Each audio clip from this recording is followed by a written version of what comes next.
It was at the start of today's court proceedings that Damien Bendall entered guilty pleas, guilty to the murder of his partner, Terri Harris, who was in the early stages of pregnancy with their child, guilty to the murder of 11-year-old Lacey Bennett and 13-year-old John Bennett, who were Terri's children from a previous relationship, and also guilty to the murder of 11-year-old Connie Gent, who was Lacey's friend, who was staying at the home in Kilmarsh in Derbyshire for a sleepover on the night that these terrible events unfolded.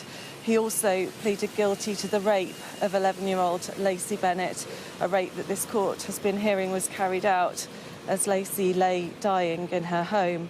The details are just horrendous. He took a claw hammer and he hit his victims around the head. He chased them around the house. They were all found in different rooms of the house with horrifying head injuries. We saw video of the two girls, Lacey and Connie, earlier in the day. The children had spent that day making a sweet stall, selling sweets to the neighbours to raise money for cancer research.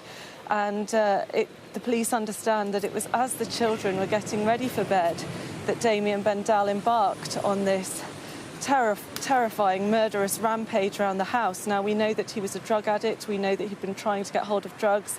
It's believed that he was under the influence of drugs, but it's described as an inexplicable and motiveless attack.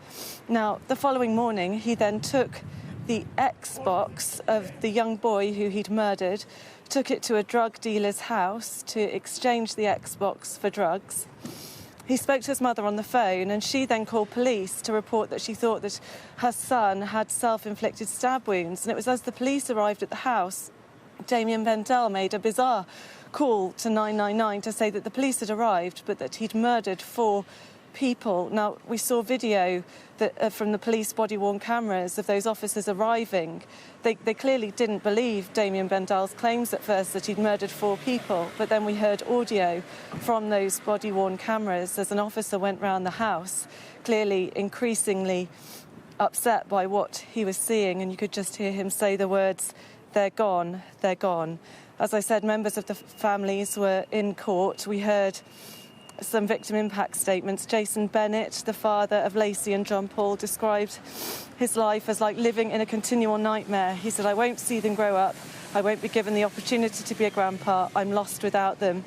And Charles Gent, the father of Connie Gent, said, "My heart is completely broken. This will haunt me for the rest of my life."